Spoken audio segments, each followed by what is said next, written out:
Kendala pernikahan. Sekarang udah berapa tahun nikah berarti? Jalan 4 tahun.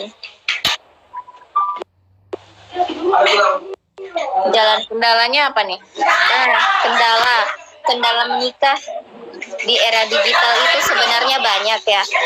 Mulai dari awal nikah, pas awal nikah sebenarnya itu kendalanya banyak banget. Mulai dari misalnya persoalan HP ya. Namanya generasi Z tentu ada bedanya juga dengan generasi milenial. Kalau generasi Z karena memang dia hidupnya didominasi sama gadget, jadi katakanlah misalnya suami lagi main game atau lagi apa gitu kan chattingan, tentu itu akan menyita waktu bersama. Kadang emosi kita ngomong tahu-tahu yang nggak didengar, atau begitu juga sebaliknya, dia ke saya juga begitu. Nah, tantangan yang lain sama-sama ego. Namanya generasi Z berarti kita masih seumuran jagung, masih biru lah istilahnya.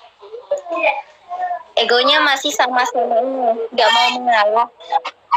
Jadi untuk problem solving sendiri harus ada salah satu yang mengalah, karena keseringannya tuh egonya tinggi, sama-sama tinggi. Kalau suami kan generasi Y, kalau saya generasi Z, jadi beda sedikit lah.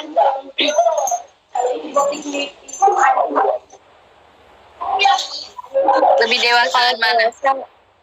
Dalam menyikapi ya, kadang dia, kadang juga saya. Tapi sekarang lebih sering dia sih, kalau sekarang lebih sering mengalah dia. Ini kayak diinterogasi nih, grogi. Pertama kali live. Iya dong. Kan nama saya Mawar. Ada pertanyaan keempat nih, ngurus anak sambil kuliah gimana? Ini masih kuliah kan? Sebenarnya ini tantangan sih juga. Tapi saya senang ya, saya merasa nyaman sama posisi sebagai mahasiswi sekaligus ibu rumah tangga. Nah, urus anak sambil kuliah tuh betul-betul ekstra, kita harus berkorban. Pertama, kita berkorban waktu. Misalnya setiap pagi katakanlah kuliah jam 8, bayi belum bangun, biasanya udah saya bawa tuh bayi, digendong, bawa motor sendiri kan ke kampus, terus gendong bayi sendiri, terus dimandiin tuh di kosnya teman, mandikan bayi di kos teman. Kadang kalau bayi tidur di bangku sementara belajar. Alhamdulillahnya tuh dosen Masya Allah pengertian, toleransi tinggi. Kadang malah bayi tidur di meja dosen. Ya sebenarnya ini sebuah edukasi juga untuk anak. Sejak kecil ikut belajar sama ikut lihat kita baca buku, nulis. Itu dia sudah jadi kebiasaan. Sekarang bayi yang masih umur 1 tahun 3 bulan, dia sudah lebih suka baca buku begitu. Kalau dihadapkan buku dan HP, kadang dia lebih suka pilih buku. Jadi itu sebuah edukasi juga sebenarnya. Ribet sih, tapi untuk mencapai sesuatu kan kita butuh pengorbanan. Salah satunya itu tadi kita berkorban tenaga, kita berkorban waktu. Gitu sih. Integrasi.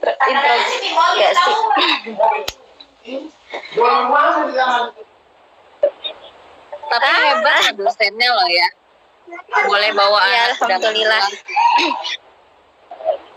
Biasanya dosen yang bawa.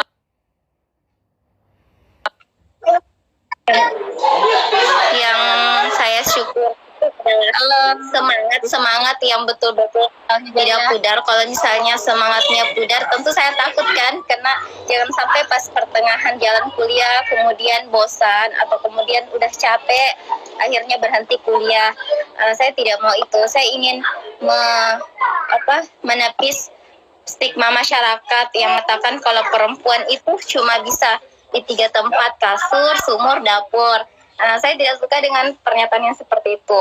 Menurut saya perempuan tuh bebas untuk, tapi perempuan punya hak untuk belajar gitu. Sekarang berarti era milenial sekarang itu harusnya perempuan itu apa? Apa Mbak? GoFood, Gojek. Aduh. Kan tadi dapur sumur kasih keluar. Nah sekarang berarti kita sebagai perempuan masa kini itu gimana tagline-nya? Nah, sebagai perempuan meskipun belajarnya bukan di bangku formal, meskipun tidak kuliah, tidak boleh menutup diri untuk belajar meskipun bukan belajar di bangku kuliah ya atau di bangku sekolah. Kita bisa belajar dari sosial media, kita bisa belajar melalui teknologi, kita memanfaatkan teknologi yang ada, baca status-status yang bermanfaat, itu juga belajar. Kita belajar dari pengalaman. Kerjanya cuma ngurus anak, saya tidak membenarkan, karena anak yang cerdas itu kan lahir dari rahim ibu yang juga cerdas, ibu yang berpengalaman, yang bisa mendidik anaknya ya. Jadi menurut saya perempuan itu harus membuka diri, meskipun tidak sekolah tapi tidak menutup diri untuk sharing ke orang lain gitu, untuk bergaul sama siapa aja.